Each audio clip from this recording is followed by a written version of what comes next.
Hey guys, Beast here, and I kind of want to tell you a little story. And obviously, if you're watching this video and you're into adventure motorcycling, a lot of you have screen protectors and you have cases for your phones. You've got waterproof things that you put them inside.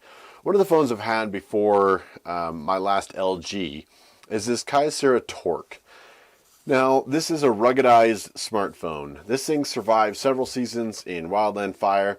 And when I first got the KLR, I started using the little Ram X mount, and that thing held up great. I was taking this great little big backwoods sort of tour between Bend and Sisters and Redmond here in Central Oregon, and it stopped at one of the old restaurants I used to work for and chatted with the guy, and he's like, "That's pretty cool. He just got a bike himself." I'm like, "Yeah." He's like, "I can't believe that thing stays on there." And I'm like, "Yeah, I've had no problems with it." Well, as luck would have it, that day I lost it. Somewhere the back way between two of the towns back here. I'll kind of throw in some footage, I'm sure, as I'm talking.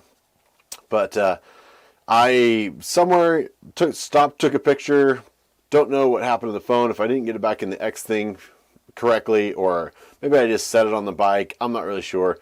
Still not 100% sure. Obviously where it was didn't have service, because at the time I had a kind of a thing where you could locate it, but if it doesn't have service you can't locate the phone. So I basically put up a couple signs at the trailheads and we're like, "Hey, if you happen to see this phone, it's mine, go ahead and give me an email." And it was fire season, so I couldn't be without a phone. So went into the local cell phone place, got a new phone. It was an LG G3, I believe I'm on now. And absolutely love that phone. It's great. But I got to be careful with it. It's got to be waterproof, etc.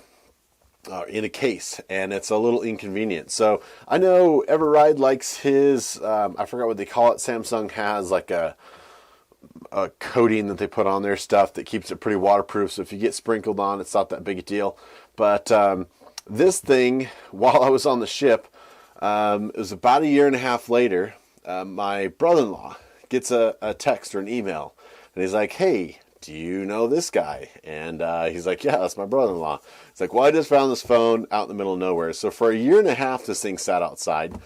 The back case itself was pretty sun faded, so I think it was this face down. I put a little bit of like Armor All on there, and that got rid of some of it. But yeah, that was it. Literally, the guy found the phone, plugged it in, and it worked a year and a half later. You can see it starting up now because I just hit the power button. And flawlessly. Just went up, went through the contacts, saw the last person I texted was my brother-in-law, and said, "Hey, do you know this guy?" So a year and a half sitting outside through the winter, 2 summers of just hanging out, enduring the weather. So that's part of the reason I loved it for wildland fire. I didn't have to have a case on it. Didn't have to worry about scratching or breaking it. There are, like I said, some phones on here that there's like splash proof, and it's cute. You know, you can get rained on a little bit. You can go maybe spill a cocktail on it or two. But this thing is drop proof. It is absolutely ruggedized.